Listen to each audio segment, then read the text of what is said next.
नमस्कार, मैं कमलेश कबीर आपका एक बार फिर स्वागत करता हूं इस नए एपिसोड में। आज के इस एपिसोड में हम बात करने वाले हैं योगी आदित्यनाथ और मल्लिकार्जुन खड़गे की।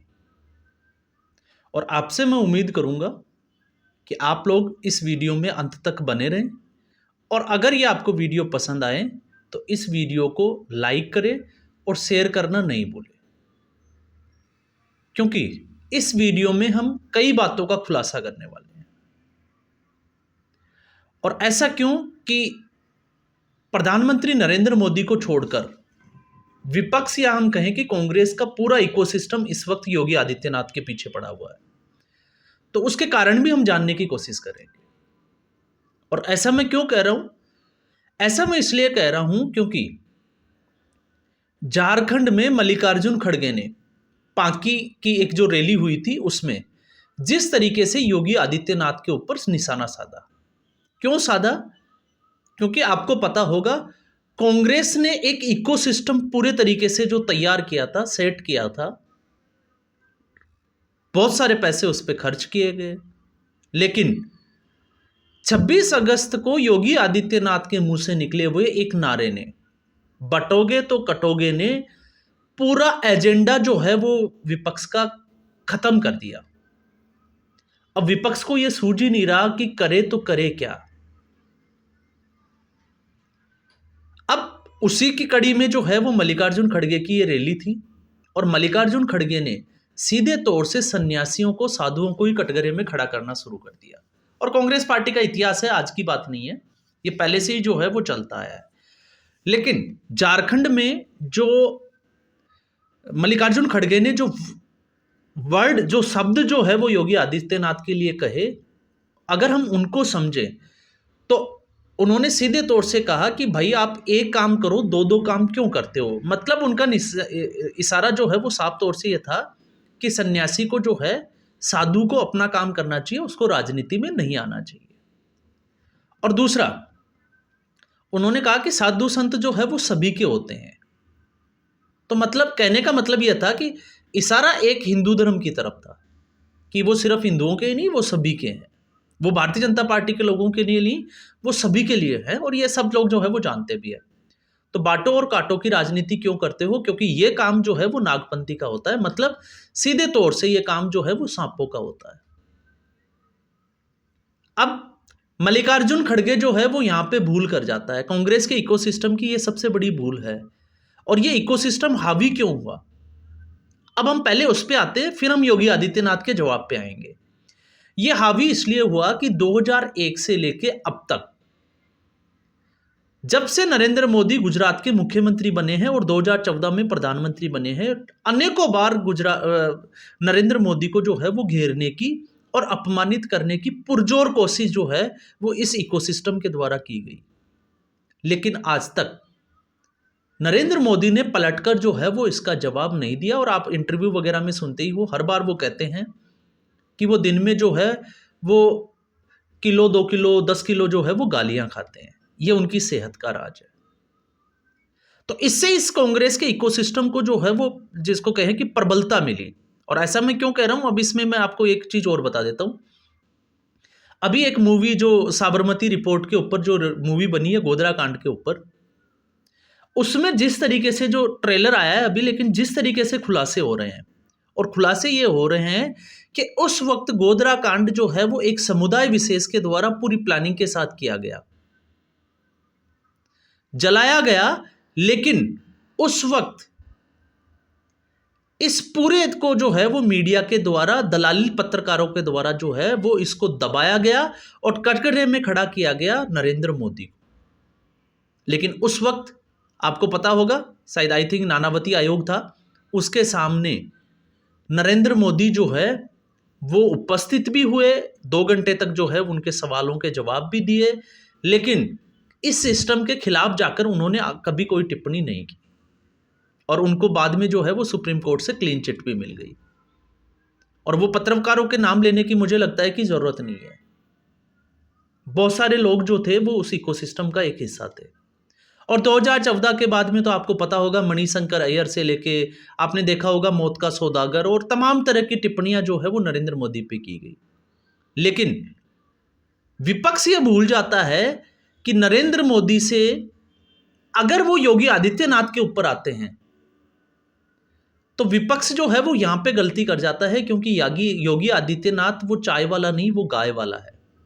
और योगी आदित्यनाथ जाना जाता है कानून व्यवस्था के लिए। और जब कानून व्यवस्था के लिए, तो मैं एक बार फिर आपको बताता हूं, वो एक गांव में, और एक पुरानी कहावत होती है कि जिस गांव में बदमाश, गुंडे, लुटेरे ये लोग हैं, तो उन लोगों के लिए सबसे बड़ा जो लठेत है वो योगी आदित्यनाथ है, जिसको जो गांव के बाहर एक मेड़ के ऊपर लठ लेके बैठा होता है और वहीं से उनका इलाज शुरू कर देता है। और ये स्थिति जो है वो योगी आदित्यनाथ ने उत्तर प्रदेश में करके दिखाया है। कानून व्यवस्था, उन माफियाओं का, उन लठेतों, जो गुंडागर्दी वाले लोग थे, उनका इलाज करके दिखाया है। तो मल्लिकार्जुन खड़गे को जो है वो ये गलती नहीं करनी चाहिए थी, और अगर ये गलती कर दी तो उनको जो है वो यहाँ पे ये सोच समझ के करना था कि शायद योगी जो है वो जवाब नहीं देगा। तो योगी आदित्यनाथ ने जो पलटवार किया, तो योगी आदित्यनाथ के जो पलटवार था वो ये था कि मल्लिकार्जुन खड़गे के गांव को जो है वो जला दिया गया था। और जलाया किसने था? निजाम के लोगों ने। और उसमें इनकी बहन, इनकी मां और इनकी चाची जो है वो जिंदा जल गई थी। लेकिन मल्लिकार्जुन खड़गे निजामों के खिलाफ नहीं बोलेंगे, क्योंकि ऐसा करने से उनका वोट बैंक हाथ से खिसक जाएगा। और ये जो है वो सच्चाई है कांग्रेस पार्टी की। तो ये योगी आदित्यनाथ का जवाब था मल्लिकार्जुन खड़गे को अचलपुर, महाराष्ट्र के अचलपुर की रैली में। और महाराष्ट्र में इस वक्त जो है वो बटोगे तो कटोगे। तो अब बात ये आती है कि विपक्ष जो है वो इतना बौखलाया क्यों है। और फिर आती है कांग्रेस पार्टी। जो कांग्रेस पार्टी इस तरीके की सलाह देती है कि साधु सन्यासियों का काम होता है, वो सबके होते हैं, तो मैं आपको एक वाकया याद दिला देता हूं। और वो वाकया है 7 नवंबर 1966 का। 1965 में गो हत्या को एक कानून बनाने के लिए, या गो हत्या प्रतिबंध पर कानून बनाने के लिए एक हवा चली थी। और उसका नेतृत्व किया था करपात्री जी महाराज के द्वारा, जो खुद एक जो है वो बहुत बड़े उस वक्त के संत थे। फिर लोग जो है वो जुटना शुरू हुए, और बताया जा रहा है कि 7 नवंबर 1966 को संसद का घेराव करते समय लगभग 7 से 8 लाख लोगों की भीड़ जो है वो इकट्ठा हो गई थी। और कांग्रेस पार्टी ने उस वक्त बिना सोचे समझे इस भीड़ के ऊपर गोलियां चलाई थी। और उस वक्त, अब जो है वो आप आगे की बात अगर सुनोगे, तो मामला इतना बड़ा था कि तत्कालीन गृह मंत्री गुलजारीलाल नंदा को इस्तीफा तक देना पड़ा था। और उस वक्त जिनको आयरन लेडी के नाम से जाना जाता है, इंदिरा गांधी की सरकार थी। तो ये कांग्रेस का काला चेहरा था। उस बात को दबाया गया, क्योंकि उस वक्त जो है वो इंटरनेट का जमाना नहीं था, इसलिए दिल्ली से बाहर उस बात को जाने नहीं दिया। और खबरें जो है, जिन लोगों ने साक्षी इसको देखा, वो उन लोगों का ये मानना है कि उसमें लगभग जो है वो 5 से 6 हजार लोगों की जाने गई थी। और लाशों को जो है वो ट्रकों में भर भर के जो है वो भेजा गया था। तो आप अंदाजा लगा सकते हैं कि कांग्रेस पार्टी ना साधु सन्यासियों की है, तो हिंदुत्व तो जो है वो उसके लिए बहुत दूर की कौड़ी है। और हिंदुत्व को जलील करना ये 1947 से ही शुरू हुआ था।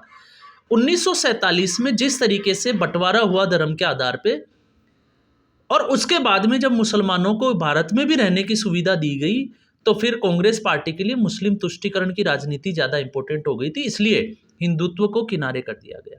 और आज भी आप देखिए, जिस तरीके से हिंदू धर्म को जातियों के आधार पर बांटने की कोशिश की जा रही है, तो वो उसी कड़ी में एक अगला कदम है। और जब बात की जाती है कि एक सन्यासी जो है वो राजा नहीं हो सकता, मुख्यमंत्री या शासक नहीं हो सकता, तो ऐसा नहीं है। हर धर्म ने हर समय में जो है वो परिचय दिया है।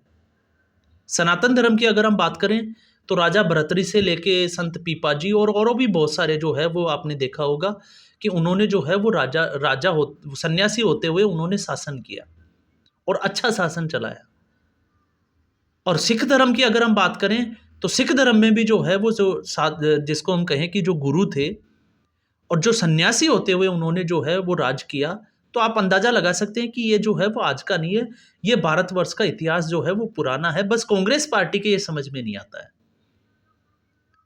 तो कांग्रेस पार्टी जिस इकोसिस्टम में तैयार हुई है उस इकोसिस्टम से, क्योंकि कांग्रेस पार्टी को ये लगता है, और आज आप देखिए खबर ये है कि जयपुर से लेके और आपको मुंबई तक के जितने भी जो मौलाना वगैरह है, दिल्ली, जयपुर, मुंबई, वो सारे के सारे जो है वो इस इकोसिस्टम के लिए काम करना शुरू हो गए। लगातार वो फतवे जारी कर रहे हैं, लगातार वो मीटिंगें कर रहे हैं और माँ विकास आघाड़ी के फेवर में मतदान करने के लिए लोगों को प्रेरित कर रहे हैं। तो ये जो है वो सच्चाई है। और वैसे भी मल्लिकार्जुन खड़गे की जब योगी आदित्यनाथ का स्टेटमेंट आया तो मैंने सोचा कि इसके ऊपर जो है वो थोड़ा रिसर्च करना चाहिए।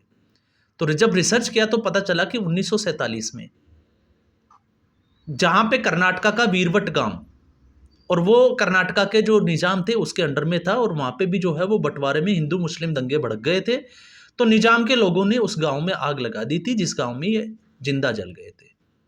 और फिर उनके बाद में इनके फादर जो है वो इनको जंगलों में लेके चल भाग गए थे।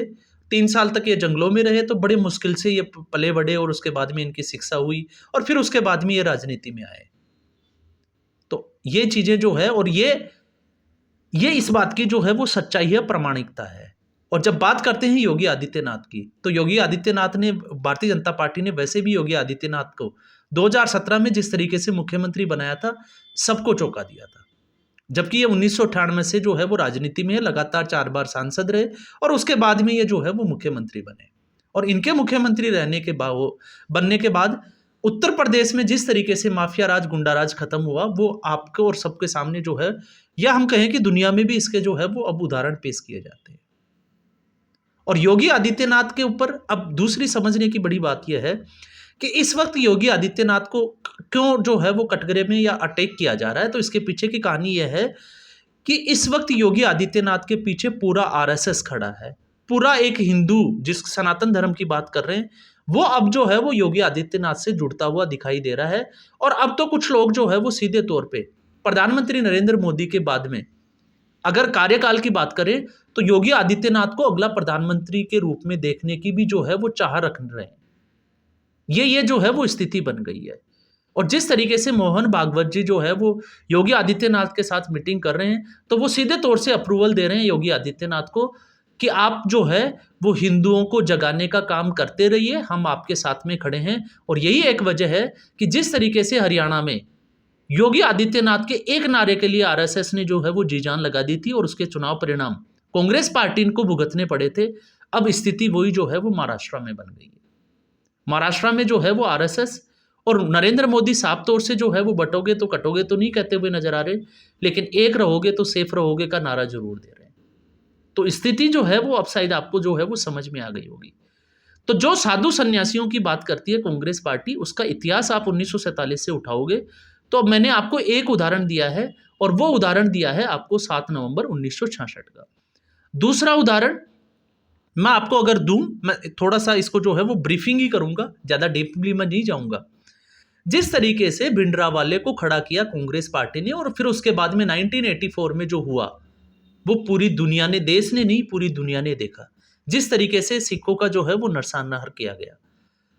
तो अब जब भिंडरावाले पे भी जो है वो राजनीति की बात आती है तो वो बट जाती है। तो ये इसलिए मैं कह रहा हूं कि कांग्रेस पार्टी का जो इतिहास है वो इतिहास इसी तरीके का है। कांग्रेस पार्टी किसी की सगी नहीं है, और जिस तरीके से कांग्रेस पार्टी राजनीति करती है, क्योंकि उनको पता है कि हिंदू बटे हुए हैं, हिंदुओं के वोट उनको जो है वो मिल ही जाने हैं, एक तरफा नहीं जाने। तो अगर मुसलमानों का वोट उनको एक तरफा मिल गया तो फिर उनकी जीत जो है वो निश्चित है। लेकिन इस पूरे इकोसिस्टम के, इस पूरे माहौल को जो है वो इस बार अकेले योगी आदित्यनाथ ने जो है वो बिगाड़ के रख दिया। इसलिए पूरे विपक्ष और कांग्रेस पार्टी के निशाने पर बने हुए हैं इस वक्त योगी आदित्यनाथ। और योगी आदित्यनाथ, आपको पता है जिस तरीके से उनकी भाषा है, और भारतीय जनता पार्टी के स्टार प्रचारकों में जो भी कैंडिडेट होता है, अगर आप किसी से जाके ये पूछोगे कि आपके एरिया में किससे चुनाव प्रचार कराना चाहिए, तो उनका पहला नाम आएगा प्रधानमंत्री नरेंद्र मोदी नहीं, उनके जबान पे एक ही नाम होगा, वो है योगी आदित्यनाथ। और ये जो है वो भारतीय जनता पार्टी और कांग्रेस पार्टी में, और भारतीय जनता पार्टी जिस रास्ते पे अब चल पड़ी है लोकसभा चुनाव से सबक लेते हुए, मुझे लगता है कि अगर वो छद्म जिसको धर्मनिरपेक्षता को छोड़ के अगर पूरी तरीके से जिस हिंदुत्व की राजनीति करने आई थी, अगर उसी पे आती है, तो फिर कांग्रेस पार्टी, या हम कहें कि कांग्रेस मुक्त भारत का जो सपना है वो बहुत जल्द पूरा होने वाला है। आप देखते जाओगे क्या स्थिति होने वाली है। तो आज के एपिसोड में बस इतना ही। उम्मीद करूंगा ये वीडियो एपिसोड आपको पसंद आया होगा। वीडियो को लाइक करें, शेयर करें, चैनल जरूर सब्सक्राइब करें। धन्यवाद।